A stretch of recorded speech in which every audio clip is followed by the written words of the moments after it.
Bismillah. So, let's begin. Bismillahir Rahmanir Rahim. Wassalatu wassalamu ala ashraf al-anbiya'i wal mursaleen. Sayyidina wa nabiyyina wa maulana Muhammadin wa ala alihi wa sahbihi wa sallim. Rabbi shrah li sadri wa yassir li amri wahlul uqdatan min lisani yafqahu qawli. Ya Allah, please put barakah and khair in this and let us learn something important for your sake, because that is why we are all here. And so I wanted to start with a way that one of my teachers always started his class. This is from Peter Gould, who teaches a wonderful class called The Heart of Design, which I encourage you to take. It's been very helpful in helping me frame my entrepreneurial journey and so on. But he always starts his class with this: let's take 1 minute to arrive together. Or Muhammad Faris, another great teacher, always says, let's say a conscious Bismillah. So let's just take a moment.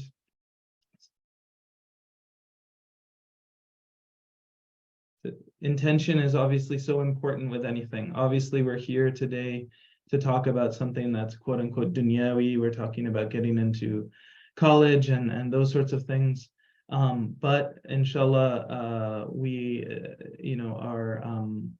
are really here, because alhamdulillah, we're all Muslims. In fact, this morning I was reading a hadith, and which I wanted to share.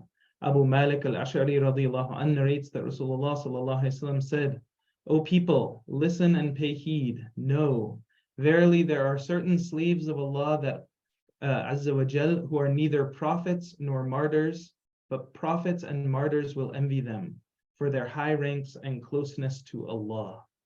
These would be individuals from various tribes with no close kinships among them. They would have loved one another sincerely for the pleasure of Allah. Allah will have for them pulpits of nur on which they would be seated on the day of resurrection. Allah will make their faces and clothes shine with nur. When people will be terrified on the day of resurrection, they will not be terrified. They are the friends of Allah for whom there is no fear and no grief." So these are people, this hadith is about people who come together sincerely. They don't have any close kinship, but they only come because they love one another and only for the pleasure of Allah. So I hope that even though this is an electronic virtual gathering on the internet, mashallah, I don't know the vast majority of the people who registered for this. They're all brand new names to me, but I hope that Allah counts us in this among this group and that we can all benefit. So let's begin. I'm hearing that there's a plain blue box on the video screen. I'm not really sure how to get rid of that, but hopefully it's not too distracting. All right, bismillah. So first I wanted to see who is with us today. So I'm going to open up a poll. So far it looks like we have about 60 people here. So if you could just answer these three quick questions. Are you a student or a parent? Which grade are you guys in? Leave this open for a little bit. Also, I'm interested to know how you found out about this. Like I said, mashallah, we have more than 200 registrants, from all over the country, and it's always exciting and interesting to see how these things get out there. So I wonder how you learned about us. And let's see what else. Just some housekeeping. I mentioned before, please use the Q&A function in the chat whenever a question comes up. A lot of times I might say something, it might spur something in your mind, but if you don't write it down or type it in, you might forget it. I don't know if there's the functionality where you can upvote questions, but if there are, you can upvote questions. Otherwise, inshallah, we'll get to the questions towards the end, unless it's something very critical that needs to be addressed at the moment. And yeah, we'll set aside time at the end. Okay, so we have most people answered. So let me end the poll, and then I will share the results. So we have, mashallah, 2/3 are students. That's very exciting, because ultimately, you guys are the ones who are applying to college, but I'm so glad to see a bunch of parents here as well, because when the student and the parent work together, that's when this process works best. In terms of the grades, mashallah, it skews to the older end, which is definitely makes sense. I did encourage anyone who is in high school or even 8th grade to attend this, because it will give you a big picture and know where you're going. But in terms of the specifics, it's really for juniors, and even more especially seniors who are right in the thick of things. So we have at least 30 people in that category, and there's still many people joining who weren't able to do this poll. And then in terms of demographics, mashallah, most of you came from WhatsApp and a lot of word of mouth. All right, thank you so much for that. Inshallah, we will move on. Close that. So, quickly wanted to begin with 5 facts about me. So my name is Hamza Henshaw, as you probably know. I accepted Islam way back in 1994 when I was 15 years old. I was at a boarding school outside of Boston, and that's a whole story for another day. I graduated from Harvard with a degree in NELC, which stands for Near Eastern Languages and Civilizations. And I got to spend some time overseas in Egypt during my undergrad years. I later did a fellowship there at American University of Cairo. I have a master's in teaching English, and alhamdulillah. So I have more than 20 years of experience as an educator, and I've helped place hundreds of Muslims in many of the country's top colleges. Okay, so for the past 10 years, I've been working at Al Noor Academy, which is a high school, New England's first full-time K through 12 high school. And alhamdulillah, we've done extremely well with our college results, and that's been a huge part of my job and one of the most rewarding and fulfilling parts of my job. I'm the author of the 5 Before 5 newsletter on Substack. I know some of you have subscribed to that, but if you haven't, I encourage you to check it out. By the way, all of these slides will be shared with you afterwards, and there are some hyperlinks and other things in there for you to click. Just wanted to make you aware of that. And finally, I founded 5 Before College this past year to help Muslims maximize the return of investment on their college investment in this world and the next. Right? It's really a heart-centered approach to this college applications process that puts our Muslim identity first and foremost. So I wanted to talk a little bit about the current admissions landscape. Right? The college admissions is very much in the news these days, and it's a huge thing that people are talking about. So what are some of the most important trends? I selected 5 of them. So test optional admissions seems to be here to stay. So as many of you probably know, during the pandemic, it became very difficult to take the SAT. And as a result, most colleges, pretty much all colleges, became test optional. And even after the pandemic started to wane, the colleges kept their test optional policies to the point where the vast majority of colleges remain test optional to this day. What that has done is it means that a lot of people who wouldn't have necessarily applied to certain schools because of their SAT or ACT scores, were too low, now have decided, without having those scores, that they can send applications, to these schools. As a result, the number of applications has skyrocketed. So we're looking at just Northeastern here, but you can see how, since the pandemic, back in 2020, since the pandemic began, we're up about 30,000 applications, right? And that's really, really significant number. And that leads directly to that graph that you see on the left with the Northeastern acceptance trends. Right? My brother went to Northeastern back in the 80s, and it's totally changed. Its reputation has gone from sort of an afterthought within the Boston scene to one of the really exclusive colleges. and you can see how much the admissions rate has declined. And this is largely just because the number of applications has risen, which again is connected to to the SAT. That's not to say that the SAT is no longer important, that you can just forget about it. Having a strong SAT score or ACT score is paradoxically more important than ever, because a lot of students aren't sending them. When you do have strong ones, it's just another credential. In my experience at Al-Noor, relatively few students have been sharing their SAT scores the last few cycles, and we've continued to have really great results in sending people off to great colleges. So anyway, there's a lot more nuance there. Early decision is becoming the new regular decision. I'll share a slide later that really gets into this, but essentially everyone who has high aspirations for college is applying early. There are very few people who are trying to go to top colleges that are not taking advantage of whether it's early action or early decision or some combination of those. And there's now something called ED2 and a lot of other things. So essentially, colleges are getting very smart, and they're really filling a huge percentage of their class through the early application process, as we'll look at a little bit later. Affirmative action is out and holistic reviews are in. So as I'm sure you guys have heard, the recent Supreme Court rulings has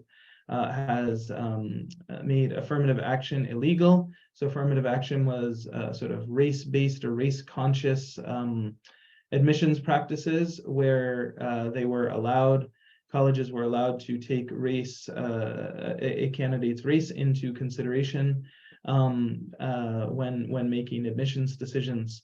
The Supreme Court recently struck that down. So now colleges are really talking even more about the holistic review of students. That being said, it's interesting, colleges have really pivoted on this. I got a message from Harvard as an alum that they have added some supplement questions to their application.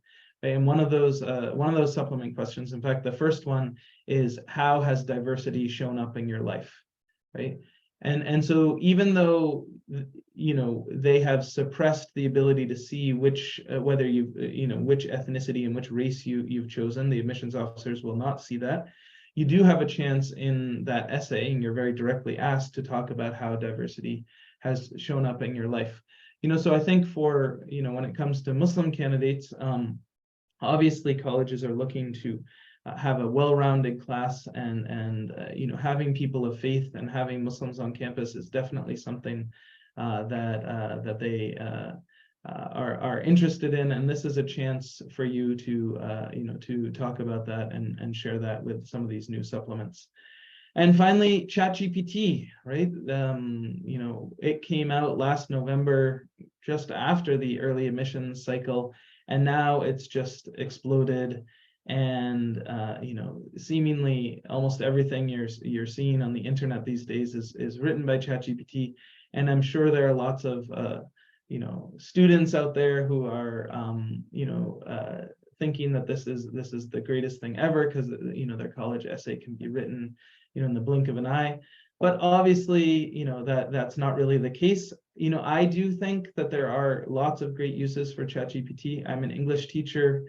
I tried to incorporate lessons in the class. I think ChatGPT is sort of like the calculator. Math teachers initially fought back against the calculator, but eventually they incorporated it into, how they teach. I think this artificial intelligence is obviously a huge thing that's happening right now, and we'd be doing a disservice to students if we didn't teach them how to use these tools. That being said, ChatGPT cannot write your college essay, right? Because ChatGPT does not know who you are or what you're all about. And unless you just fed it endless prompts, very, very carefully structured prompts, it couldn't write your essay. And if you're going to do all that work, you might as well just write the essay. So given all these trends, what are we supposed to do? right? So the first thing is to start early. And this is why I didn't want just juniors and seniors here.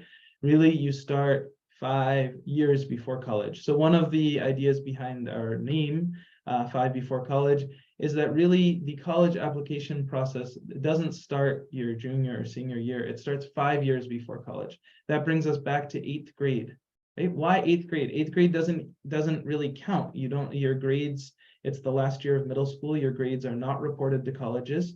But I see 8th grade as sort of like the PSAT year. It's like you get a chance to try things out and see how your grades are doing. And if you have a good 8th grade year, then you're going to hit the ground running once your hisab begins, once they start looking at your grades and everything else once your 9th grade year starts. Also, 8th grade is usually a time when students are making big decisions about where they go for high school. Do they go to the public high school in their town? If they've been homeschooled, are they going to make a transition? Do they continue going to Islamic school? Is there are there private school options that might be available? So 8th grade is a huge year.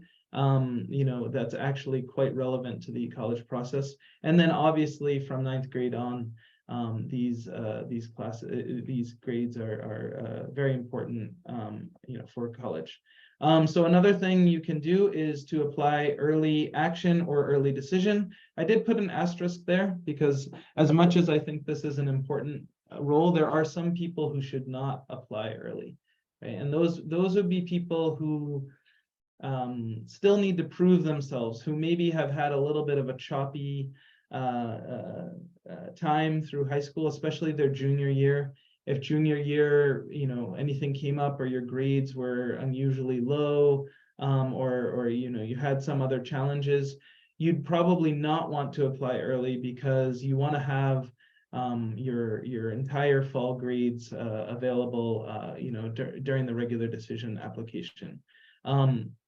People who procrastinate and wait until late October to really get going on their applications and just they're not in very good shape. Those people, you do not want to send a shabby, quickly, careless applications in. Those people shouldn't apply early. But in general, one of the ways you can take advantage or try to maximize given the trends and mission is to apply early action or early decision. And inshallah, we can talk more about that later. And then, of course, the main topic of today's webinar is you need to write an unforgettable college essay. Okay, so we'll get into that much more. So I wanted to begin, in terms of how do we start early? We say start early. I talked about doing it 5 years before college. But what are the things that we should be focusing on during those 5 years before college?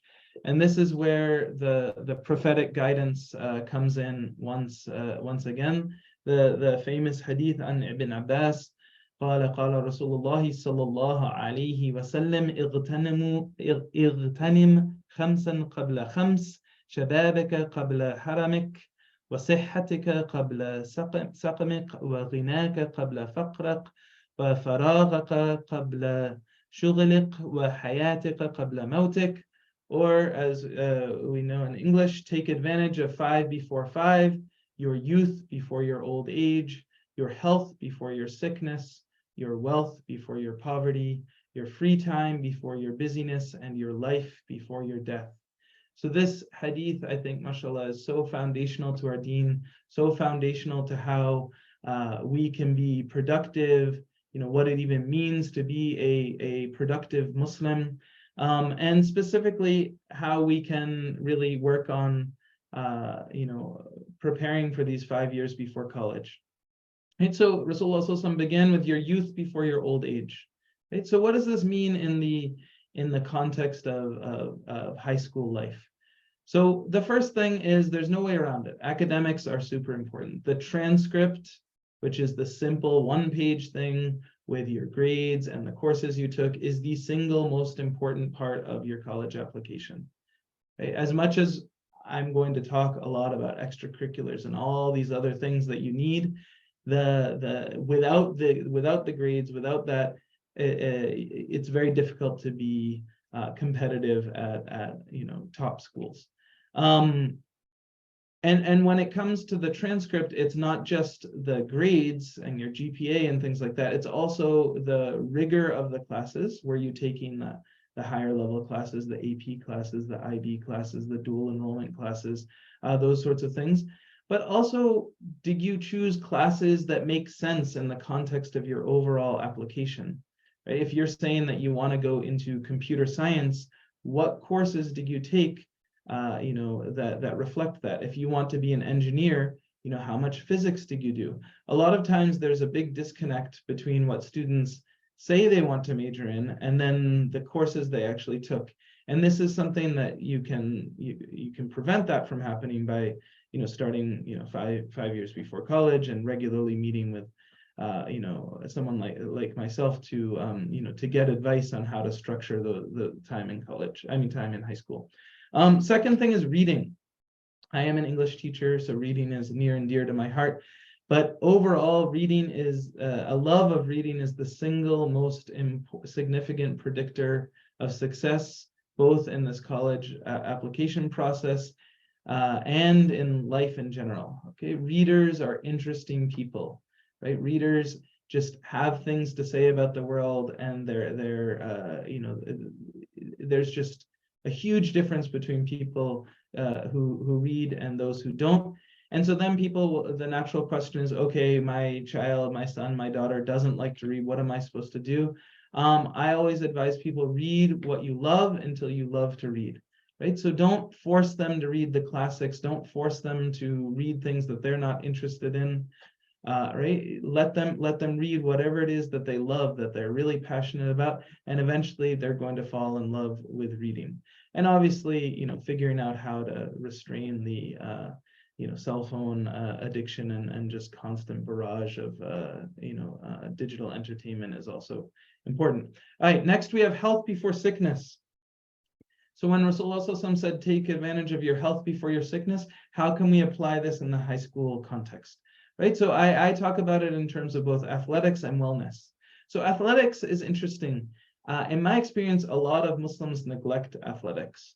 I went to boarding school, and later I taught at a boarding school, and we used to talk about seeing students in 3 dimensions and 3D students, and that meant we got to see them in the classroom, we got to see them on the sports fields, and then we got to see them in the dorms and how they interacted with people. Right? And this was why boarding school had such a powerful impact on me and people who have gone through it, because some people, academics is not their greatest strength, right? But you give them a soccer ball or you give them a basketball or a tennis ball, and suddenly they're a different person. You see them just overflowing with confidence. And the opposite is true. Sometimes people are amazing in the classroom, but they feel totally out of place when they're playing sports. It's important to push yourself, to put yourself out there, to play on teams, even if athletics doesn't come easily to you, teaches you so many life skills about cooperation and healthy competition and so on. And it's just something that I really feel like Muslims should be doing more of. Then wellness, right? So the pandemic, I think there were already a lot of mental health issues afflicting teenagers these days, but the pandemic just, poured lighter fluid on that, right? And now it's just, the anxiety and the depression that students are feeling has just been exacerbated. And if you don't have, your mind and your mental health taken care of, it's almost impossible to do any of the other things on this list. Right? And so taking time out for self-care is critical. One of the ways I have done this is really getting into walking. Walking is a ni'mah from Allah, that to be able to spend time out in nature, listen to interesting things, or just just experience Allah's bounty. It does amazing things for your mental health. Next, we have wealth before poverty. Right. So how do we apply this one in the college setting? So obviously, Colleges are looking for students with a clear vision and ambition, right? They want doers and not planners. A lot of times people have lots of great ideas and so on, but ideas, are cheap. Actions are expensive. That's what they're looking for. People who actually take it from the idea phase and push it forward, right? And I think a lot of times students, especially students who are, academically talented, they don't always push themselves out of their comfort zone to actually try to launch projects because there's the fear of failure. And so this analysis paralysis, they constantly are thinking about things, and not actually moving things forward. And I think I'm saying all this because I think I fall into these same categories. And so doing something like starting a company and leaving my full-time job and trying something new is scary for me, but it's rewarding, and I'm trying to do it. The other thing about wealth before poverty, there's sort of a dirty secret of admissions officers that one of the things that they're looking for and evaluating is what they think your future earning potential is going to be, right? So when you apply to college, they are trying to estimate, how well are you going to do in the world, right? This isn't not for everyone. They certainly want, people of all different walks of life. But if they see someone who they think is going to be very, very successful, has the potential to be, a tech, millionaire or whatever the case may be, that is reason that they might strongly consider admitting you, because they're thinking of their own bottom line and seeing you as a development prospect. And then in terms of scholarships, we're going to develop programming around scholarships and financial aid and paying for college while Muslim, especially in the context of trying to avoid interest and so on. This is a huge topic, and inshallah we'll try to develop programming to tackle that. Your free time before your busyness. This is where extracurriculars come on board. In colleges, I like to use the metaphor that colleges are looking for chefs, not for cooks, right? A cook is someone who can follow a recipe and just push something along. They're more of a follower. A chef is someone who's able to make something that didn't exist before, right? And so with your extracurriculars, it's not just, you don't just follow the well-beaten path of doing all the things that everyone else does. Try to find just one or two things that are really authentically yours and that you're genuinely interested in.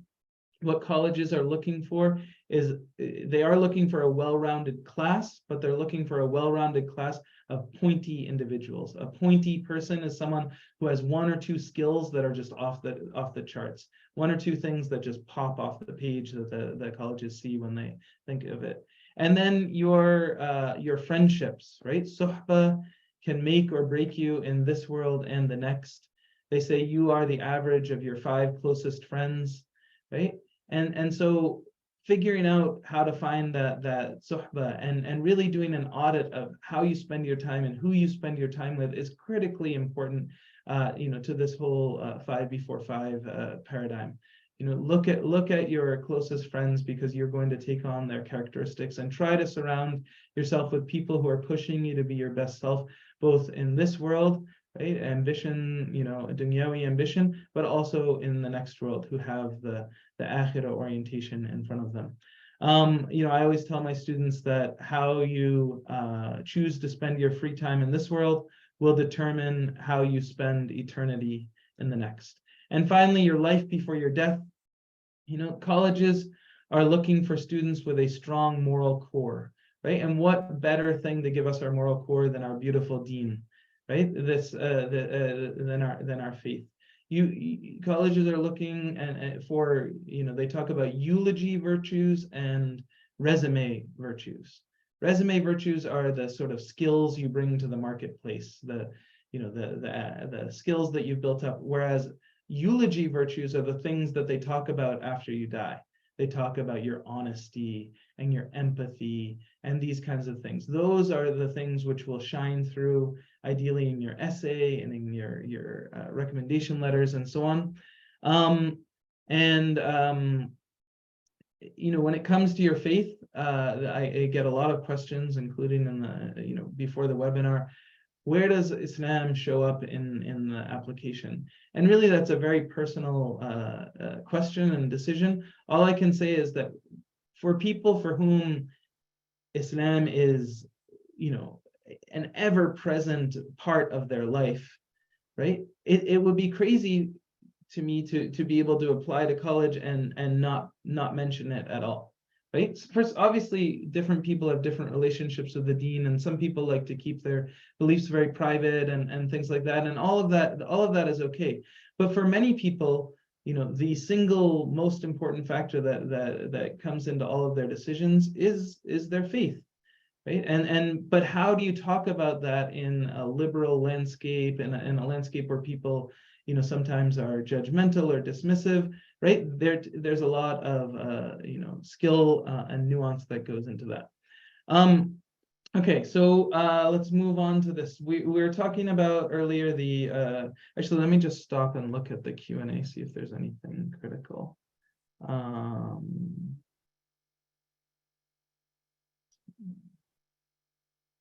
Yeah, I see some good questions that I think I'll get at the end. The really like individual questions, inshallah, those are best to talk about. In terms of Maghrib, I know that's an issue. We have people from all different time zones, so I suggest you individually excuse yourself to pray Maghrib if when that time comes up. And inshallah, but we're going to continue straight through. The recording of this webinar will be sent out along with all of these slides afterwards, inshallah. Okay, so the early application advantage. I started talking about this earlier, but I wanted to go into a little more detail. So the early admissions rates are far higher than regular admissions rates. So this is for the class of 2026, the students who just went there. I know the slide's pretty small, but for Brown, Columbia, Cornell, Dartmouth, Harvard, Penn, and Yale, in other words, the Ivies, you can see in green, those are the regular decision acceptance rates, and then in red, you have the early decision or early action acceptance rates, right? So you can see that it's usually 3, 4. I mean, with Dartmouth, the regular decision rate hovers around 5%. And the early is over 20%. I mean, that's a huge difference. So I'm not here to tell you that you need to go to the Ivy League. In fact, I don't think that at all. Alhamdulillah, I was fortunate to go there. I had a great experience there. They are great schools for for people who want to go there. But I don't want to perpetuate this sort of status-seeking elitism and thought that if you don't end up getting into those schools, that you're not going to be successful. Nevertheless, I know that a lot of people who come to college consultants are aiming very high. They are aiming for some of these top 20 schools, and this is where the essay and other things are the most important. So that's why I talk about these things, not because I'm telling you that this is the only path to success, because it certainly isn't. In the middle slide, we have early application volume. Right. And again, I know it's very small, but essentially what I'm trying to just show you is that the trend is that the applications keep on rising. Right. And we talked about reasons for that, about the SAT going test optional. And so it's not just overall applications, but the early applications are also rising. And then this shows you the percentage of the classes filled by early decision. Right, so again, it's a little hard to read, but UPenn, it looks like it's close to 50% of the class is filled. Dartmouth, it's somewhere in the 40% range. But in other words, a good chunk of the seats for the upcoming class are filled during the early part of the cycle. These are things to keep in mind. Then there's early decision and there's early action. I'm sure many of you are familiar with these, but just in case you aren't, early decision is a binding decision. In other words, you are applying and you are saying, if I am accepted, then I will enroll, right? And that's the single biggest thing you can do to increase your chances of getting into a college. because you can tell colleges that you're my first choice, but when you apply ED, they know for sure they're your first choice, because you can only shoot that arrow once, and if it lands, then you need to go there. That said, there are a lot of reasons to be cautious about applying ED. One is that you'll never know how you do in these with other schools. If you get into your early decision school, obviously if it's your top choice school, alhamdulillah, then go for it. But maybe you're applying, it's more of a strategic thing. If you don't know what happens with other schools. The other tricky part of ED is financial aid. Financial aid is you end up having to decide whether to go to college before you get your financial aid package. So essentially, if the way college works, for better or worse, and I don't want to spend a lot of time on finances, is if you have a very low income or a very high income, you're pretty much set with college, because you're either going to get close to a full ride and lots of free money, or you're going to, alhamdulillah, be able to afford it. But those people who are stuck in the middle, who are doing pretty well, but can't find a spare, $60,000 or $70,000, these crazy prices for colleges. Those are the ones that are need to think carefully about early decision, and there are things that you can do with that. But in general, ED is more potent than early action, because it is that binding thing. So that's one thing. We talked about two things you can do so far, right? We talked about starting early, 5 years before college, in the context of those the 5 before 5 hadith, and we talked about applying early. But what else can we do? Bismillah. So if I'm a senior now, right? So I'm now talking to the 30 plus of you in this room who are seniors. What can I still control?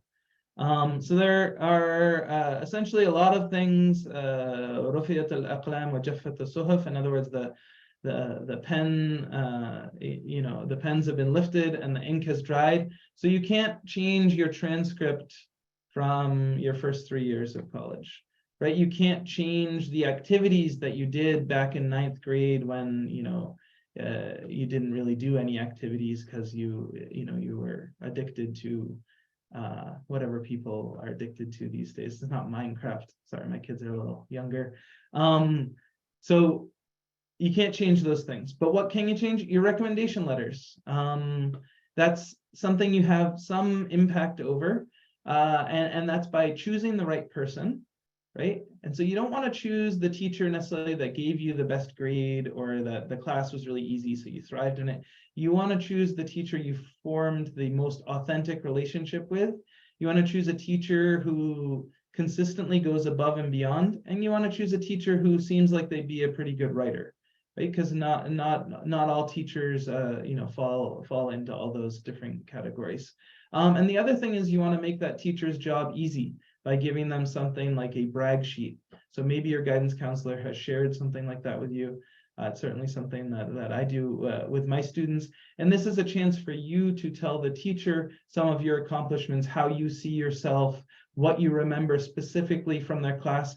And essentially you're seeding the ground for them to include really important, memorable details in their recommendation letters. So that's something you have a little bit of control over.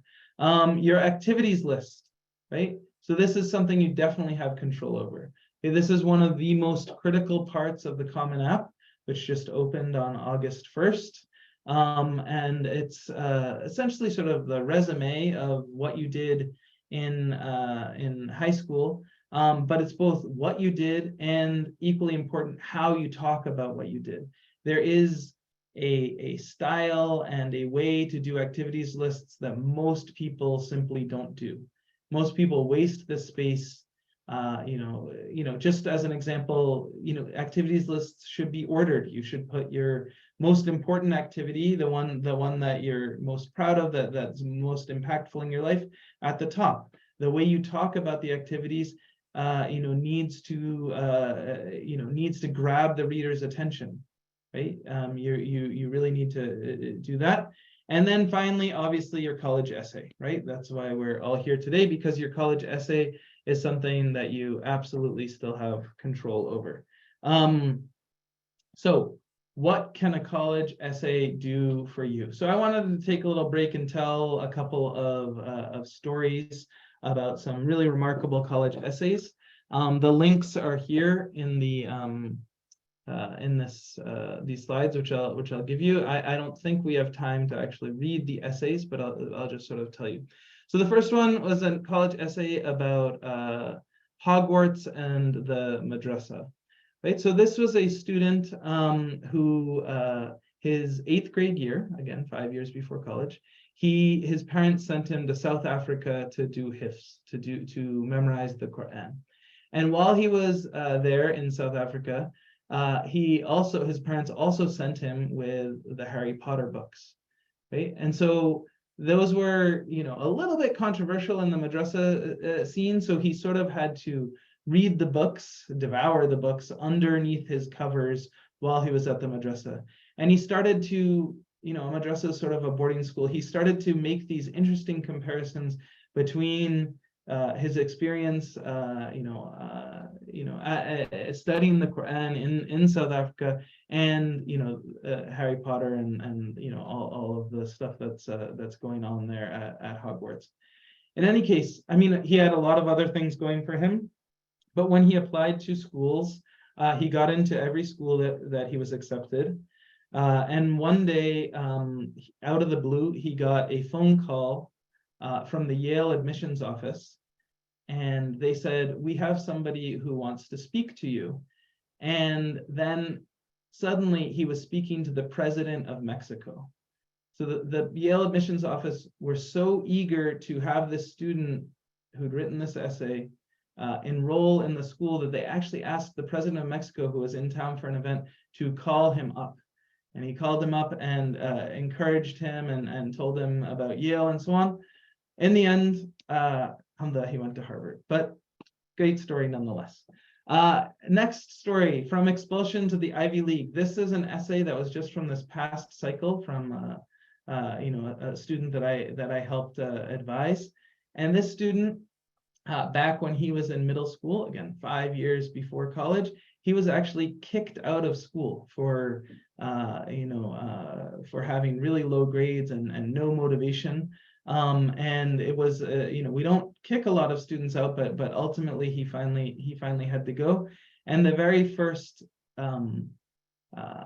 line, the hook of his essay, is him spelling out the words expelled, EXPELLED.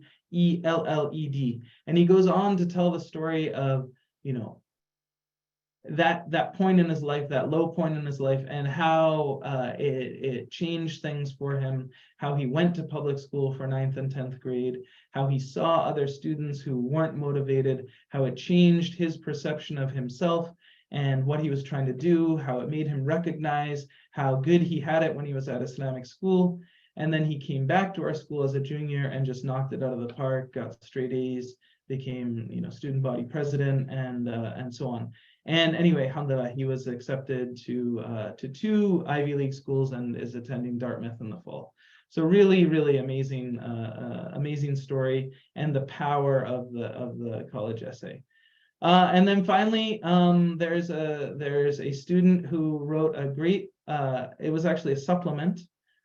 Maybe we have time to read this, inshallah, because it's always good to see specifics. Hopefully this will still share.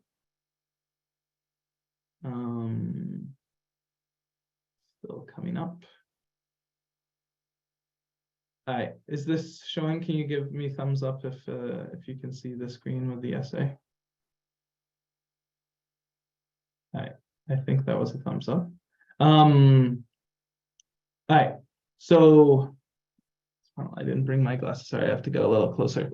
So, all right. If you had the opportunity to create your own college course, what enduring question or contemporary problem would you address and why? So you get a question. Oh, you can't see it, I'm hearing. Hold on. Let's stop sharing and go here. Now we can see it, inshallah. Oh, the crying emoji. I like that. Okay, alhamdulillah. Wow, look at all those thumbs up, and mashallah, all different shades, mashallah. Wonderful to see. Okay, so the pizza supplement. So this student was asked, if you had the opportunity to create your own college course, what enduring question or contemporary problem would you address and why? So this is the sort of question that usually leads people to these highfalutin sort of essays talking about solving these world problems and putting themselves up on a pedestal. Look at how this student chose to do it. I am interested in math and history and technology and diplomacy and a myriad of nerdy things, any of which I could write volumes and lectures for years about. But one of my greatest interests is pizza. It is everything I love and all I've ever wanted to be. After thinking for weeks about this question, I finally figured it out. If given a room full of bright young students, I'd teach them about pizza. The ingredients required to make a pizza are only acquirable because of a complex system of international trade that took centuries to develop and that continues to evolve with technology. Its unique shape and shareability make it an example in every math class, from fractions to cylinders. Pizza never makes people fight, except maybe for the last slice, because if two parties want different toppings, they simply get a half and half. Pizza is math and history and technology and diplomacy and a myriad of nerdy things, any of which I could consume boxes of. In a world where you must be cheese or veggie, pizza dares to be both. It dares to be proudly indecisive and deliciously different. It invites pineapples and Parmesan to the same table despite their differences. It refuses to have only one topping because it is complex, and it is beautiful despite being confused. It is short-lived, but makes an impact on all it encounters. It is the epitome of human ingenuity and collaboration. My students and I would look at the world around us and answer the question of how can we work together, collect and combine the best and most delicious parts of ourselves to make something as wonderful and harmonious as pizza. I'd tell them that unfortunately, we live in a world where cheese and tomatoes were not proportionately represented. Our pizza has grown dry because cheese was born on top of tomatoes and has largely used its recognition to keep it that way, forgetting that mozzarella means nothing without marinara. We'd think critically about how to find a tasty balance both within ourselves and in our communities. We'd make America delicious again. At the end of the term, we would have a pizza party, but that part would be just for fun. All right, so mashallah, this is a great example of an essay, a supplement that got results. Sorry, let me go back to sharing this. That student is now at MIT. Actually, they just graduated from MIT, where they were the president of the MSA for their final 2 years, and mashallah, had a huge impact on the community, and mashallah, it's just an example of what a great essay can do for you. All right, so let's go into next. Who reads these things? Anyway, so who, this is the critical question that you have to think about. Sorry, your notes are showing. Okay. Hide presenter view.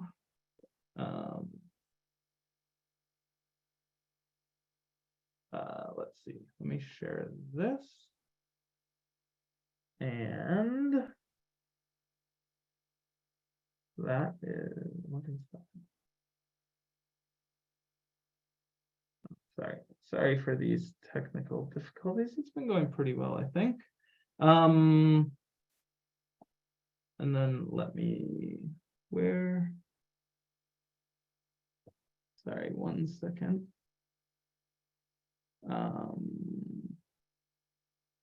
Back to this. And finally, just for my sake, sorry, I'm gonna have to scroll through this whole thing. Show presenter view. All right, quick recap of everything we did. Bismillah. We're taking benefit of 5B45 early application. Okay, here we are. Now, hopefully it's working, not showing the notes.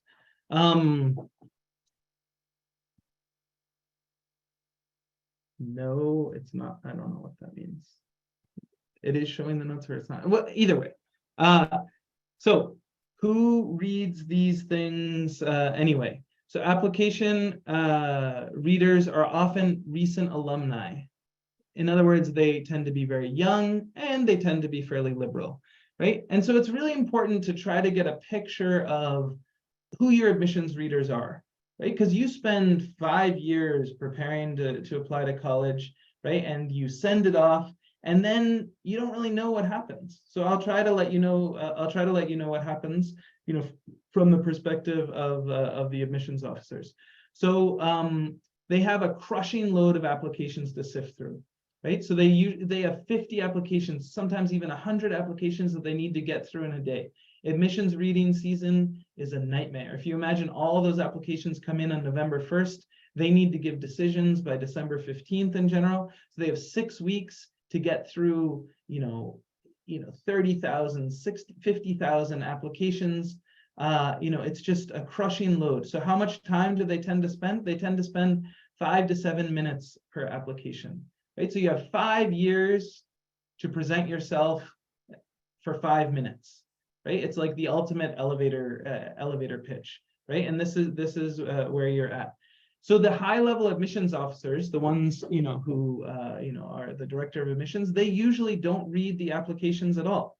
What happens is they go to the admissions readers and they read them, and they're looking for any possible reason to put you in the reject pile or the waitlist pile. Right? They're looking for flaws in your application, right? Because they have so many to get through, and they know they can only admit if the admissions rate is 5% or 10%, right? The vast majority need to, aren't going to get admitted. So as soon as something jumps off the page as being problematic, or nothing jumps off the page because it's just a totally flat file, then they're going to quickly reject it. So what is your job? What is the college essay supposed to do?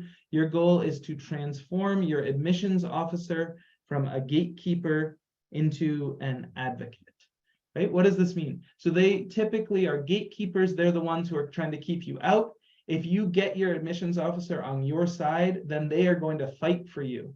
Right? Because that's how it all works. They go into the proverbial smoky room, probably not smoky anymore, but they sit in a committee with the top admissions officers, and they just go around, they read off the name, and then whoever read that application gives their sort of literally 1 or 2 sentence summary and recommendation for that student. Right? There's a great book called Soundbite by Sarah Harbison, who's a great college counselor. And she really talked about that soundbite, that 1 or 2 sentence phrase that they do to sum up the entire application and then give their recommendation. And the vast majority of the time, the decision makers just accept those recommendations. So that's who you're writing for. So what have I done to prepare, for teaching this to my students?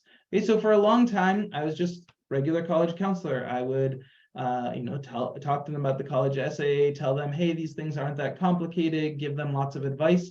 But the reality is that I myself had not written a college essay since 1995, because I graduated in 1996, right? So I hadn't written it for a long time. That's close to 30 years, right? So last November, I decided that I was going to write a sample college admissions essay, college essay, to share with my students, just to show them a model, right? Show, don't tell, right? For some reason, as I finished that first essay, it was sort of fun to write.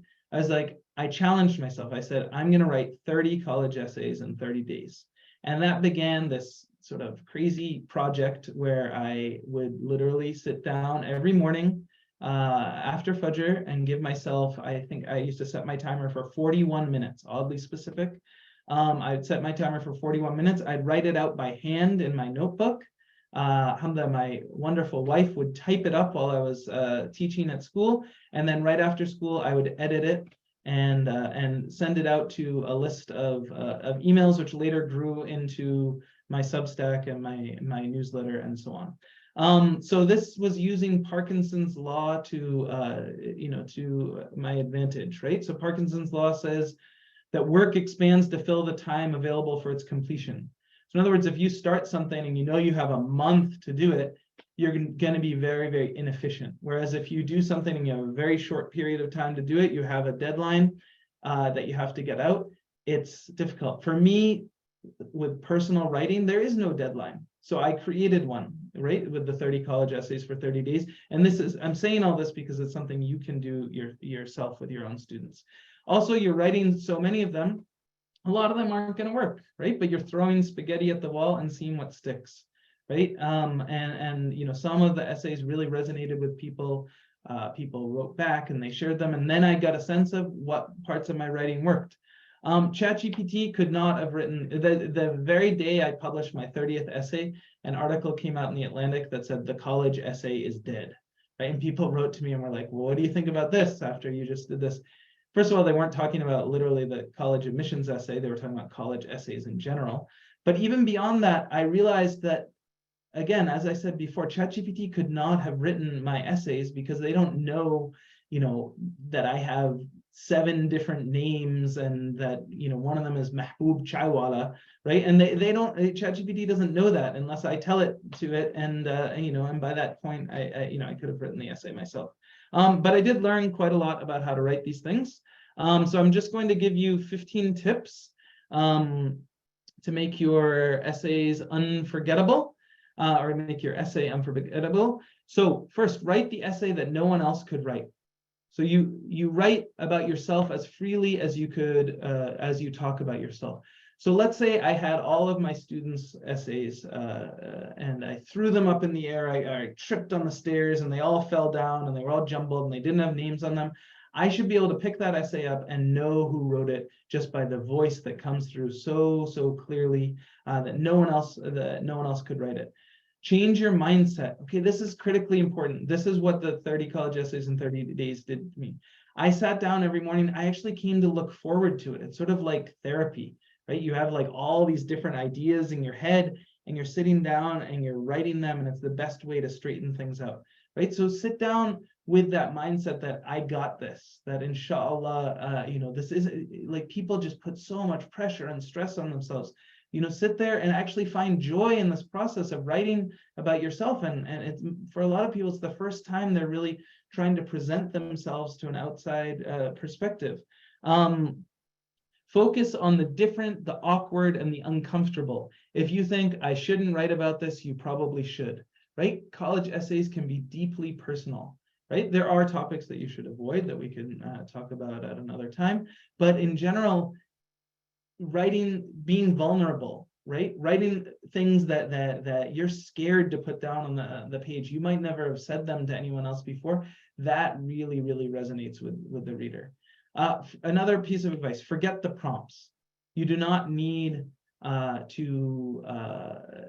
you know, the final Common App essay prompt is write an essay on a topic of your choice, right? So the prompts really don't matter. And in fact, after you've written your essay, if you look back, you'll find you probably answered one of the 5 questions that were on there. But a lot of people get stuck just reading this, thinking that it's like a regular English assignment, you know, that the teacher is going to penalize them if they you know, don't stick to the prompt. It's nothing like that. So just don't worry about the prompts. Show your core values through concrete, true stories, right? So we're talking about show, don't tell. Don't tell people you're honest. Don't tell people that you're ambitious. Show them through real stories. And dialogue. Dialogue, I say, is catnip to an admissions officer's soul. In other words, tell stories, you know, put these sorts of things in there. Don't try to be deep. This is what a lot of high school kids do. They're like, this is the most important 650 words I have ever written in my life. I need to, you know, express some great truth. That always falls flat, right? Ultimately, you're 17 or 18 years old. You have the whole world in front of you, right? You don't want to come off as if you've, you know, figured some big out. So don't explore truth with a capital T. Don't blow the trumpets of triumph as if you've, you know, figured all of life out, right? And sorry, I don't know why it slipped in there. Keep an ideas journal. I guess that's a bonus one. That's just something that I highly recommend, even for the younger students who are still here. start an ideas journal. When something pops in your head and you're like, that could be a good college essay. I tell that to my daughter all the time, and she's just in ninth grade. I'm like, ooh, that could be a good college essay. That could be a good college essay, right? So actually write them down. Then when it comes time, you might have a bunch. Separate writing and editing. This was one of the things that this project unlocked for me, right? That I had the tendency, the writing was always a big strength for me, but it was painful because I would want to write the first draft, the final draft in one sitting, right? So when I got an assignment, especially at Harvard, if it was 10 pages or less, I would do it in one night. I would procrastinate until the pressure just built up, that Parkinson's law thing, to such an extent. And finally, around midnight, the day before it was due, I'd sit down and I'd just like cloister myself in the science center, drinking coffee and just banging out an essay, and editing as I went along, right? That's, that worked, right? I did okay, but it made me have like PTSD from writing. The best way to write is to separate the writing part where you write freely. I love doing it by hand, right? Free writing where you can't correct, you can't cross out, you can't do anything. And then the editing, they're totally different processes. Forget about word count at first, right? So it is a 650 word count. I can't tell you how many students, kill a bunch of great ideas because they can't fit it into that 650 words. If your rough draft is 1,000 words, 900 words, something like that, it's not a big deal. Obviously, if it's 2,000, 2,500 words, then yeah, you're gonna, that's gonna be tougher. But inevitably, an essay that's 900 words is much, much better when you figure out strategically how to cut it down to 650 words. Short paragraphs, punchy sentences, right? Do not have big blocks of text. Again, these guys have 5 minutes to look through it. If they see something where there's like 2 paragraphs on one page, their eyes are going to glaze over and they're going to just move on to the next thing. So short paragraphs, memorable, punchy sentences, openers and closers. The opening sentence is like boardwalk. The closing sentence is like Park Place. We're running a little short on time, so I'm going to go a little fast. So write at least 5 essays before deciding which one to use, right? I wrote 30. There are 5 that stood out. In fact, that's what my newsletter was about last week. Read it out loud, single best way to edit. Limit your readers. Too many cooks spoil the biryani, right? You want to get some feedback, right? But get feedback from, your guidance counselor, maybe your parents, maybe a trusted teacher, someone like me, right? But don't send it to all your friends and family, because everyone's going to have a different opinion and you're not going to know what's doing. You don't want an essay written by committee. You want an essay that's genuinely yours in your own voice. Use small words, and we'll see an example of that. Focus on verbs and nouns, limit adjectives, and eliminate adverbs. Okay, that's getting into the nitty-gritty. All right, so we don't have time to really, do this now, but this is an example of what we're going to be doing. I meant to mention this earlier, but this is an effort to give you a bunch of great free information about applying to college, and all this is free and good for you to use. But it's probably no surprise to you that I'm also here because I am offering a product. So I'm offering a masterclass that I'll go into the details about in a moment, but it's about the early application. This is just a quick little sample that I'm really going to rush through so I can talk more about the class. So what are some of the choices that made you who you are, right? This is an amazing brainstorming prompt to start you thinking about college essays. This one question can launch 1,000 college essays. What are some of the choices that made you who you are? So if you even think about it or write that down or think about it or journal tomorrow morning about it, you'll find out what I'm talking about. So we don't have time for this, but this is the sort of thing you see. A lot of people write things like, living on a farm with relatives afforded me the chance to mature as a person and to learn the importance of personal responsibility. Okay, I would have given you time to give feedback on it, but Compare that to living in Ipswich Gardens with my stepdad, Ali. I learned the hard way about needing to pull my own weight. If you don't water the lettuce in June, there's literally no salad at dinner in August. Those two sentences, they sort of are talking about the same subject, but the second one is light years ahead of the first one in terms of being memorable, being specific, good turn of phrase, and so on. So those are the sorts of things we'll look at. Overwriting. Good writers struggle with the Common App essay. I did myself. My Common App essay was really quite embarrassing looking back on it. So a lot of people write things like, my unbridled affect for animals emerged back when I was still basking in the innocence of my youth, right? They call this purple prose. They're reaching for, these great turns of phrases. Okay, better. I got my first pet when I was 10. It was a tadpole, right? That's so much more memorable. It's simpler. Don't think that simple is bad. A lot of times it's much better. Here's another example. The pungent scent of moisture-laden clods of earth entered my unwavering nostrils. Better, I smelled mud, right? These are the simple things that we're talking about. Let me tell you about the night I climbed the minaret at ISBCC and saw for the first time the lights of my own apartment in Roxbury. That invites you in. You want to read more. Let me tell you about the night. You know a story is coming. We're storytelling machines. We love stories, right, as human beings. Our cat, Rayhan, has always been affectionate with everyone in the family but me. But maybe it's because we're more alike than we think, right? Just, again, grabbing the reader's attention. You want to find out more about this. I change my name each time I place an order at Starbucks.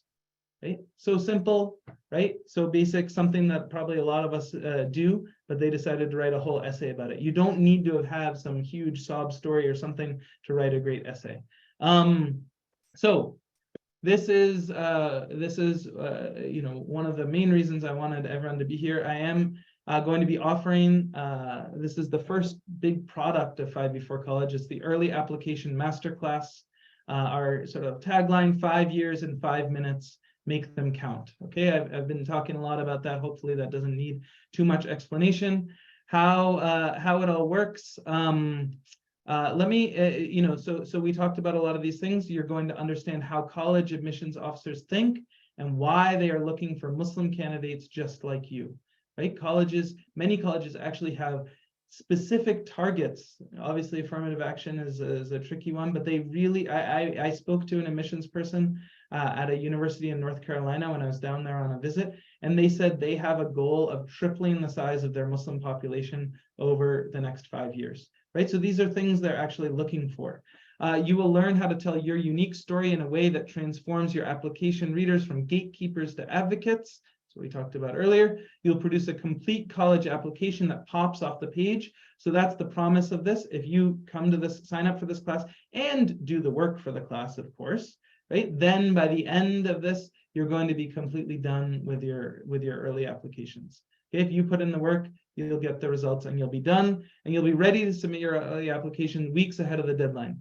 So the class is going to start at the end of August and finish by the end of September, right? So you have the whole of October to focus on your senior year while your peers are scrambling to meet their last minute deadlines. How does it work? So there are 5 90-minute live sessions. So I am a teacher at my core, right? I've been teaching, a classroom teacher for close to 20 years.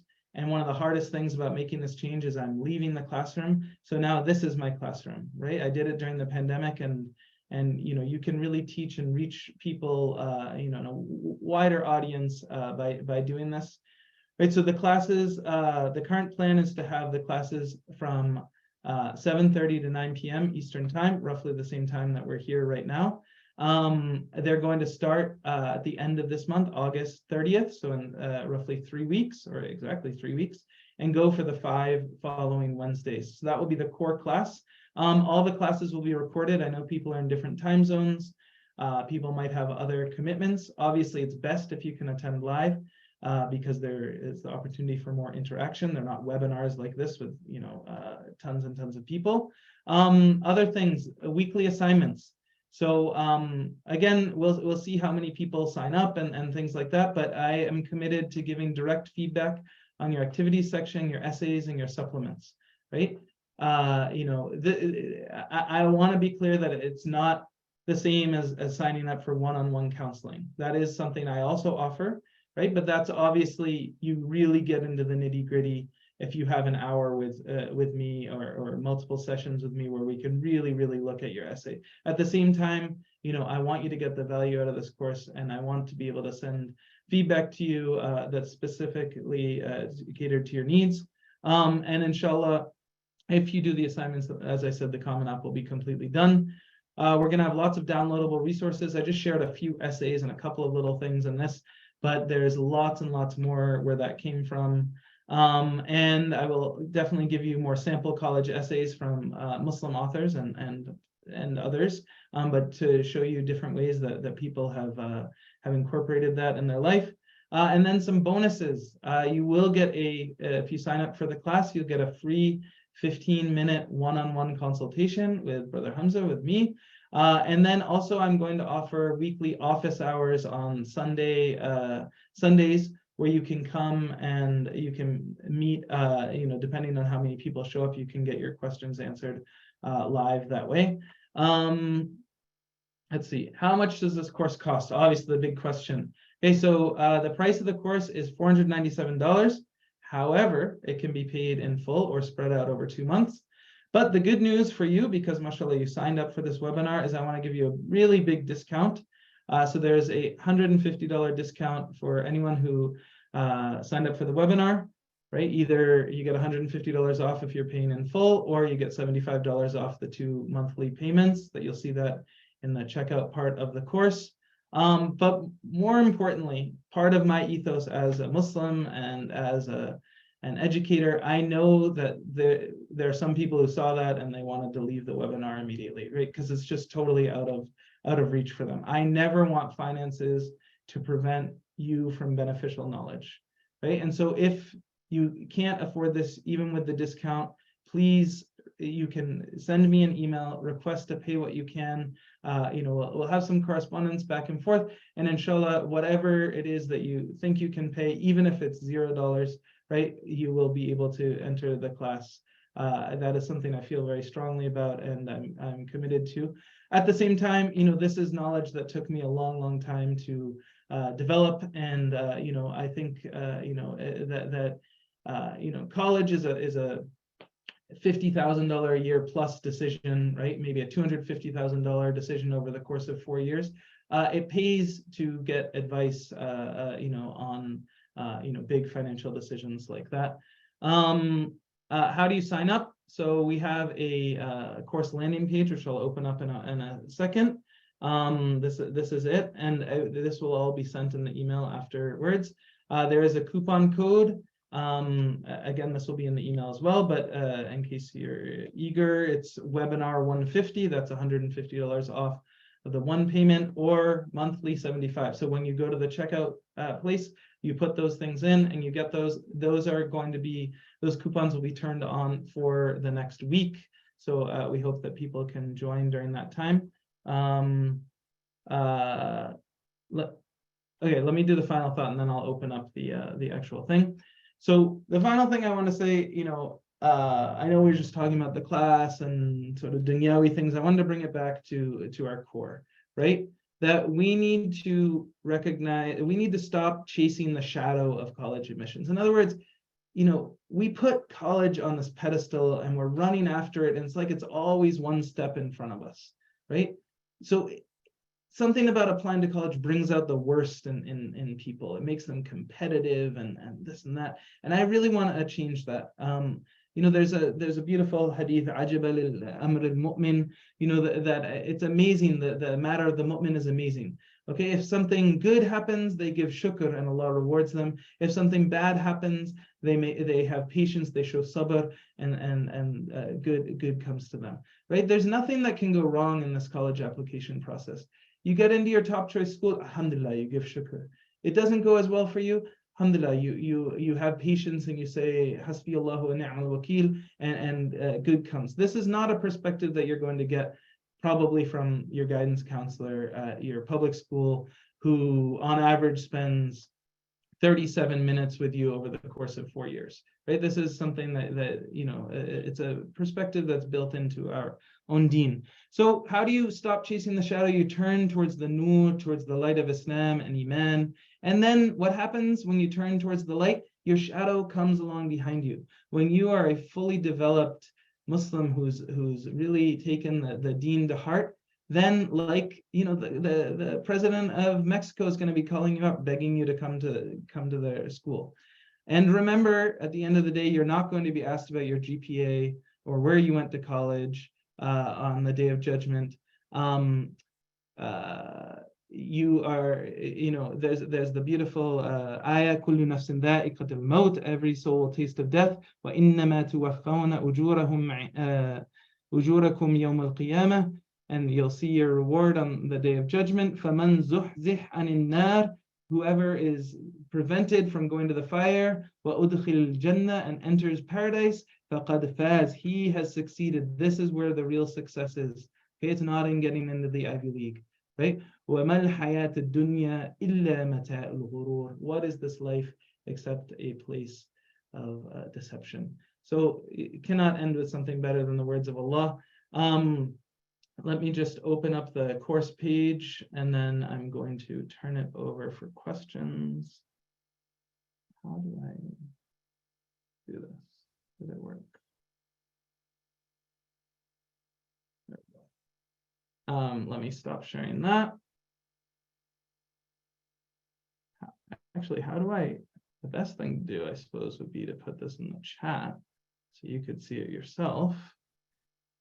Let's see if I'm able to use the chat. I know it's disabled for you guys. Sorry,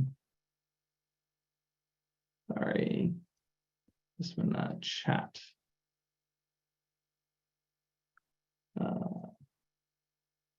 Chat. Let's see. To everyone. All right, there we go. It's in the chat. I believe it probably came through, so you can see that yourself. Just very quickly, and then I know we're just at time and we haven't answered the questions, but this is what it looks like. 5 Before College application class. There's lots of enroll now buttons, some discussion of what we'll actually do in the course, some frequently asked questions, information about me, and then testimonials, right? These are things written by some of my previous students who I've helped with the college process, and inshallah, they'll speak to my background and so on. So that's pretty much what the course looks like, and I'm happy to obviously answer questions about that and any of this other college stuff. So I will stop now sharing and start looking at these questions. Obviously, we're at the time that I said the webinar would be for. So anyone who needs to leave, of course, you have to go. My only thing is Maghrib. I do need to pray Maghrib. I have some time for that. So inshallah, let's see where we are. I'm gonna do it just because there are a lot of people. If I start opening the floor for questions with speaking, maybe we'll get a chance to do that earlier. All right, so I don't know if you can see the questions. Do you offer one-to-one college essay help if possible? Yes, so I have a website, hamzahenshaw.com. I can put that in the chat as well. So that is the place where I do the one-on-one consulting. There's a Calendly there where you can book a meeting. I usually recommend that people book a 30-minute meeting initially, and to get to know you, and then if things look good and look like we can continue to work together, then usually you work in 1-hour chunks. These meetings are not just for juniors and seniors just to go over essays. They're really helpful for freshmen and sophomores, like I said, trying to get an outside perspective and advice for students as they're going through college so that they're really well prepared at the end. How much do you think the name of the college you attend affects your future career and salary? That's a good question. I can't lie, having gone to Harvard, it did open some doors for me, right? They call it dropping the H-bomb, right? I'm always reluctant to tell people where I went to college because they make all sorts of assumptions about you. That being said, I think it really has an impact early in your career, whereas quickly, within 4 or 5 years, it's really about what you've done in the workplace. And if you look at the CVs and resumes of many of the CEOs and super talented, successful people, they didn't go to fancy brand name colleges, right? They just worked really hard and achieved a lot and so on. So I can't lie. I can't say it doesn't have some impact. I work with this guy, Keith, who some of you may have met. He runs a company called College Thoughts. He went to Princeton himself, and he said that he hasn't had to answer a lot of questions that he might have otherwise had to. That's how he put it. In other words, people sort of automatically do, make certain assumptions about you if you go to one of these colleges. That being said, it's certainly not the only path, to go, and they're great schools for some people, and they're absolutely the wrong school for others. This one looks like a very specific question about psychology and so on. So that's a better one to, to reach out privately and so on. I don't want to get into too many of those specifics. When you say reading, what kind of reading do you mean? Is it okay if one reads only nonfiction books, or is that too boring? I love nonfiction. I think I've gone through different phases in my life. During the pandemic, I started binging on audiobooks. I learned about this amazing app at the library called Libby, where you can take out audiobooks for free, or you can check them out. And I started just listening to things and novels and things. In the last year or so, when I've gotten more entrepreneurially minded, I've really started binging on nonfiction. It really doesn't matter what you read. Read what you love until you love to read, right? For any of the students and so on. Okay, the mugger question. Sophomore in high school, and I've been trying hard to start more earlier. Could you internship shadowing as a high school student? Catchiest thing for college. Yep. So those are all really good things. I think summers, when we talk about free time, taking advantage of your free time, the summer is an incredible asset. So the summer after your 9th grade year, after your freshman, sophomore, junior years, these are incredibly beneficial times. Obviously, there are internships and summer programs and things that you can apply for, and those applications go up as early as December or January, so you need to start thinking about the summer really early. But a lot of times the best summer activities are not things that you've applied for, they're things that you've created, right? Your dad's friend is a veterinarian or something, and something you're interested in, and they sort of carve out and create sort of an internship shadowing program for you. I guess the best advice is just, if you don't ask, nothing's going to happen, right? People like to help high school students. People really go out of their way to, to assist students who show initiative and so on. And, one of a teacher that I really looked up to, he used to say that life is about collecting failures, right? Life is all about going out and trying to do things, right? And then falling short. Because if you collect enough failures, then you're gonna try to get some successes. So really just try to put yourself out there, email people out of the blue and so on. And sometimes it's not going to work, but don't get discouraged, and inshallah, good things will happen. How do you encourage middle schoolers to build their writing skills, particularly those students who have notable anxiety about not knowing what to write? Great question. I think, journaling is an amazing thing that I thought it, I mean, maybe this is a little sexist of me, but I thought it was something that like middle school girls did. They wrote in their journals like "Dear Diary" and so on. It's not really like that.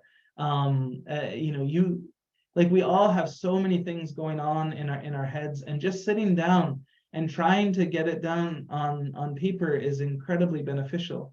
Writing really does not need to be read by anyone for it to improve, right? The single best way to improve your writing is to become a reader, right? When you read a lot, then just through osmosis, through this natural process, you're learning vocabulary, you're learning sentence structure, you're learning what works in an enjoyable kind of way. But also writing, you teach yourself by writing, right? The best way to learn something is to practice it. So, there are lots of different apps and other things that will give you writing prompts and things like that. I think for me, writing for an audience is really important. As much as I do encourage writing in your diary and journal, that's sort of like, maybe private things that are going on in your head.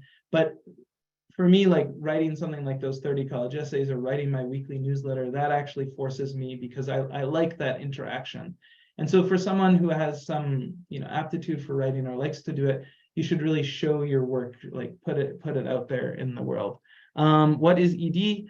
So we talked about that. That's early decision. That's the binding decision. So when you apply to college, you can apply early action, which means that you're applying, you'll find out usually, and you apply in November, you find out in December whether you got in, but you don't have to attend that school.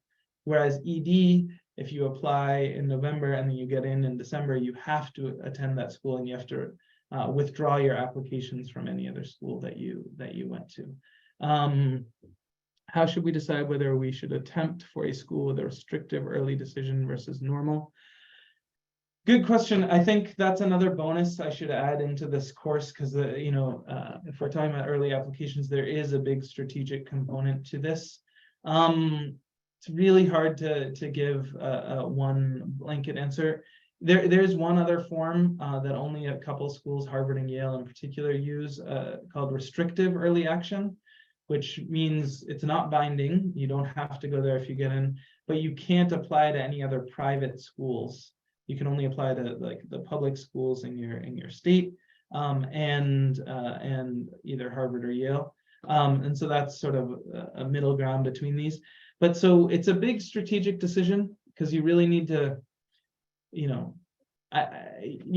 are different types of schools, right? There's the reaches, there's the matches, there's the the quote unquote safeties, right? But there's also like a category above the reaches, like the dreams, and applying ED to a dream, which, where your chances of admission are pretty small, you might be wasting, you only had that one arrow in your quiver and you sort of wasted it, right? So this is where it's a very individualized decision. I would highly recommend having at least one session with someone like me, or if you have a really good guidance counselor in your school, really sitting down with them to figure out that question.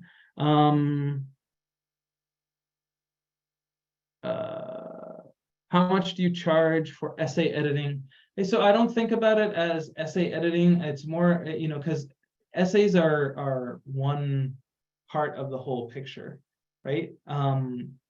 So to write a good essay, you need, sometimes students have already written a great essay and they only need a short time to go over it. But essentially, all of my rates are hourly. That's how I do everything, either by the half hour or by the hour.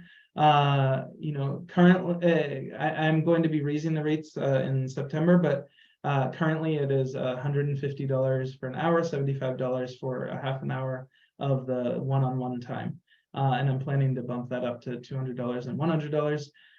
And we'll see how this goes. If there's a lot of interest and my time becomes more limited, I have a lot of former students who rocked the world when they were applying to college, like that girl who wrote the pizza essay, who I'd love to hire as admissions consultants, and also that might be able, to give some different rates for people. But that's currently what it looks like.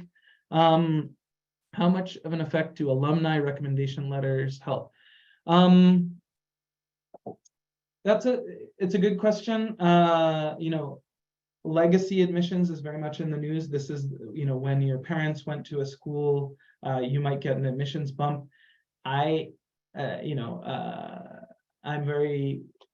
was the beneficiary, no doubt, of legacy admissions. My father went to Harvard, my grandfather went to Harvard, my uncle went to Harvard. Like, there were a big family tradition going there, and that definitely probably helped me in the process. I'm not saying it's probably not fair, and I think in a lot of ways if the Supreme Court were going to strike down something, legacy makes more sense than affirmative action. But so alumni recommendation letters, those would be a separate letter, not written by your teacher or something else. It would be written by an alum of the college to the college. It would get added to your file. It's probably not going to be decisive, right? Unless that alumni happens to be, the president of Mexico or something like that. Is it only teachers that could write recommendation letters? So they require recommendation letters from a teacher. Most colleges require at least one from a teacher. Some require more than one. But then many colleges also will accept something called an other recommender. That's what they call it on the Common App, which might be, a coach. It might be the imam of the masjid, or someone who supervised you in a summer program, or you shadowed for them, or even a family friend or something like that. So those essays, but those are optional, and not all colleges will let you upload the optional letters. You definitely want to get at least one, if not two, teacher recommendations from the best possible teachers for you. But then those other ones are, can definitely help. One other thing I didn't mention is a lot of colleges are adding a video component to their essays. So colleges like Bowdoin, I know, has done this, and a few others, where they're actually asking students to create a short video, which is, creates, I think it's a good idea, but it also creates a lot of stress and tension, because now it's like, not only do I have to write an essay, I have to create a video. I'm not a YouTuber, that sort of thing. Can't see essay. All right, if application readers are more liberal, does that mean that you'll have to not include personality traits that you would be considered more conservative? Definitely not, right? You can absolutely, like you don't need to pretend like you're someone that you're not. I mean, you shouldn't go off on a tirade about, some controversial topic, of course. And there's definitely, a fine line here, but they're looking for people who will challenge their point of view. I think, there are hot button topics that we might feel very strongly about, that, are probably best not discussed in that setting. But, I wouldn't come out and say, hey, I'm very conservative, but in telling your story, it might happen. Like, I remember someone writing an essay about, how they were uncomfortable shaking the hands of the opposite gender, and how that led to some very sticky situations, but ultimately people respected it, right? So that's an example of, someone who's, felt strongly about something from the dean. They did it, it had an impact, and then they shared that. So, I think it is okay, and so on. Can you still get into prestigious college despite starting extracurriculars and volunteering in junior year? So there's no hard and fast rule with college admissions. So the answer is definitely, it's possible. It's not the preferred path, it's not the likely path, right? If possible, start early. If you haven't started before, so they always say the best time to start was 10 years ago. The second best time is now, right? So wherever you are, the past is the past, but start focusing on the present so you can build a future. In terms of prestige, like I said, I have a love-hate relationship with prestige. I don't think, for some students, right, the transcript is not going to open the doors at the top colleges. That's totally okay. Okay, if you got mostly B's and C's, okay, it's pretty much unless you're giving, $100 million library or something to the school, you're probably not going to get into, Stanford, right? That doesn't mean that you failed life. You might go to, a really good school that nurtures you and lets you thrive and succeed, and ultimately you're going to be hiring those guys who went to Stanford or some other school. So really you need to see where you're at and then move from there. Should we just make several drafts of our essay and make tweaks on each draft? I highly recommend writing more than one essay. I said 5, right? I love the number 5 before 5, etc. I recommend writing multiple drafts, sort of rough drafts, before you start tweaking and fine-tuning your real essay. Because if you, literally, it takes, let's say, I was saying 41 minutes, right, to write a full rough draft of an essay. Give yourself some really hard and fast time. Once you have your topic, it doesn't really take that much time to actually write it. Do that for a few different topics, right? Then read them out loud, read them to someone you trust, and then see which ones are producing. Like when I was speaking today and you guys start putting your thumbs up or your hearts or things, I'm like, ooh, I'm connecting, even though I can't see any of you. That's working, right? And then when there are long periods of relative emoji silence, then I'm like, people must be getting bored. This class, sorry, can we have a copy of the webinar? Yes, as I said, it will be sent out. The recording will be sent out, inshallah. Your class is for seniors, right? Yes, this class is specifically for seniors, right? It really is aimed at people who are currently in the application cycle. Could a junior take the class and get a huge head start? I suppose, right? But the real aim is people who are right in the thick of it right now. Inshallah, there will be lots of other programming that will roll out and over time that's aimed at the different cohorts of those 5 different cohorts and so on. But this one is really aimed at seniors, this particular class. And I want to say, even if you've already written your college essay or a college essay, that doesn't mean you shouldn't necessarily take this class, right? Because until you submit that college essay, it's not really finalized. And maybe you heard some things today that made you, take pause and think, maybe I should, and it is more than just the essay. It's the supplements, it's the activity section, it's the, whole thing. How many colleges should I apply to, inshallah? So that number has changed over time. People used to say you apply to 4 to 6 colleges and so on. I definitely think it's probably going to be more. I would say somewhere in the 8 to 12 range is pretty typical. You definitely want to have schools of different types. The main thing I think with building a college list is don't close doors before they're open. Some people see the tuition and they're like, oh, I can't apply there, right? But they might have gotten tons of financial aid at that school. Some people, just make assumptions about certain schools and they don't apply. So I would not do that. At the same, so you don't want to apply to too few. You don't want to apply to 16, 20 schools either. For one thing, it can be very expensive, right? Because there are application fees for all of these. But also, there's this whole concept of the paradox of choice. Like if you have 12 schools to think about, right, that you get into, or 15 schools, it's like too much. It's too much choice. And realistically, put yourself in the position of, I've gotten into all these schools. Which ones am I not really going to consider? So you should have a couple of schools that you're pretty confident in, the quote unquote safety schools, right? But you should put schools on there that you could actually see yourself going to.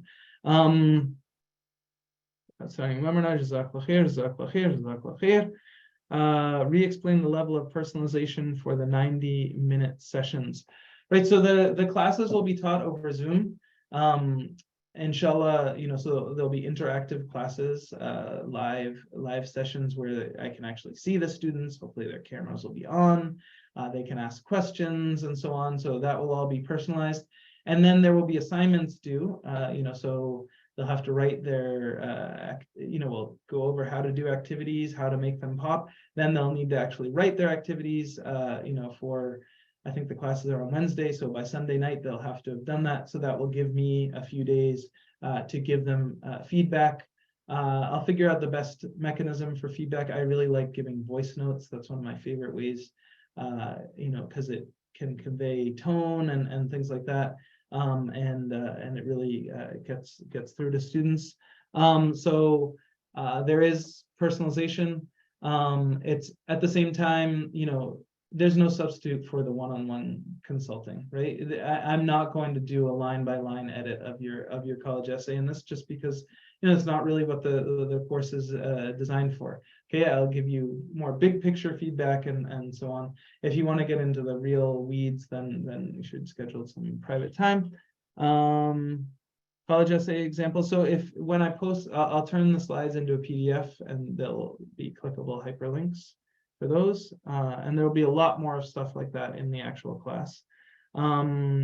Discount codes, again, sorry, I don't know if these persons are still here. Let me see if I remember. I think it was I'm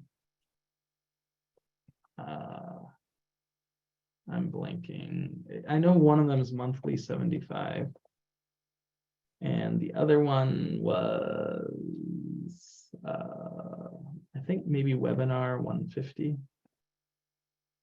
I don't know, I set them earlier today and I'm already blanking, but inshallah, they'll also be in the email, the codes. One-on-one classes without signing up for the course. Yes, definitely. That is an option. I think best case, I really want the classes not just to be about the content, but also to be about the cohort. Like I want the students, like what I love about the potential for this business is it brings Muslims from all different backgrounds across the country who are ambitious go-getters, and it brings them together. So I'm hoping to create some level of community as well. But yes, one-on-one sessions without the class is absolutely possible. No comment. This is when AP testing is taking place as well. SAT, yeah. So SATs, my best advice for SATs for, if it's still possible, is to try to get them done before your senior year.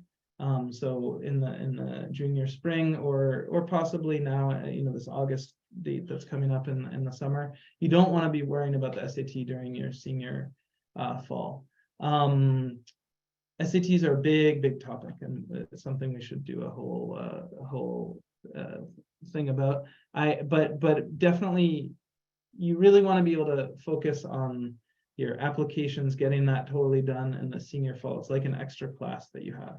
And now, literally, if you take this one, it's an extra class that you have, but you actually get it done, and you don't want to be worrying about preparing and taking the SAT, even though it is possible to take it and still get those grades in before the early deadline. I have lots of tips about supplemental essays, but I'm not going to go into that. I'd say that pizza essay was a crowning jewel of a supplemental essay. They are very important. They're one of the most, because the Common App essay they know is going to be pretty heavily edited and workshopped, whereas the supplemental essays, a lot of times, students wait to the last second. That's a big mistake, and write very quickly, and oftentimes that gives an indication to the colleges about how serious you are. Supplements get better with practice. There are lots of tips that we'll share. Hold on, books for SAT prep since its deadline is close to the finish the SAT first or work on both of them at the same time.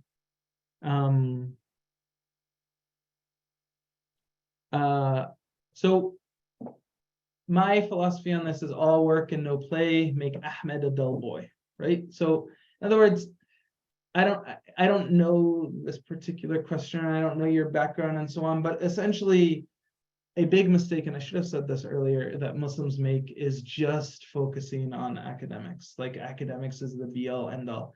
Most people, once they have the strong grades, if you're getting almost all A's and some A minuses and occasional B or B plus, right? You really checked the academic box, right?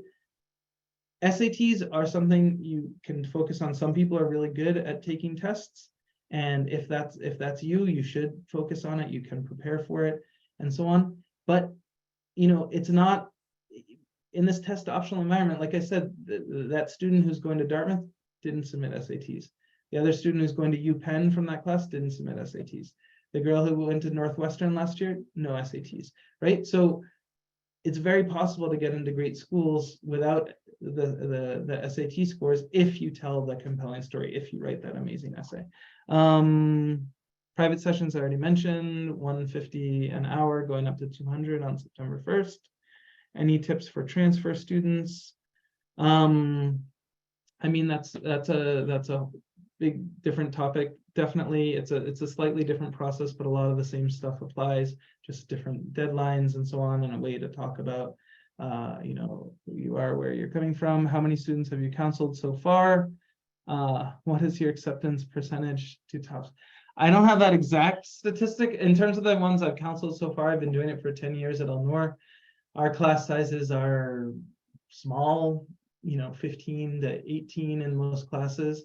So over 10 years, that's 150-ish. I don't know, read the testimonials. I think the testimonials on that page will speak. You know, it will show you what they had to say about me, and it will show you where they ended up going to college. You know, obviously you can't get, if a student doesn't have the credentials, that doesn't have the transcript, then you can't magically unlock doors for them. You know, but if you have the pieces in place and you're just looking for a way to piece them all together, that's where it can really help. Revolve around religious experience count as sensitive, as in too sensitive for college essay.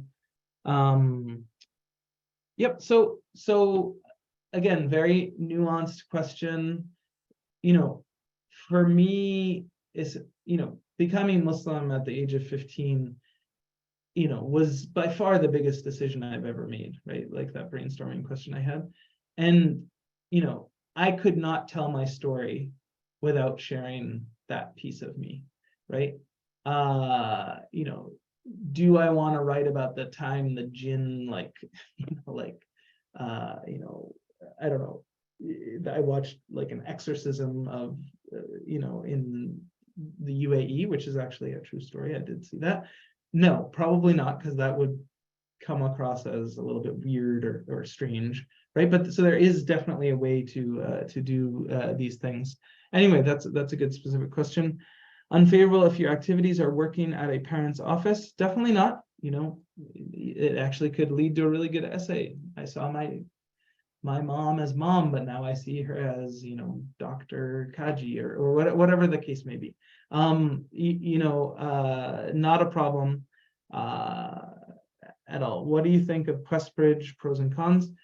QuestBridge is fantastic. I highly recommend it. I know there's not too many people still here, but QuestBridge is something for a program for low income, high achievers, where they will help match you with schools. You put your top schools, and then the schools rank their people. And if you match, then you end up getting through. It's a separate application. It's a slightly different path than going the Common App.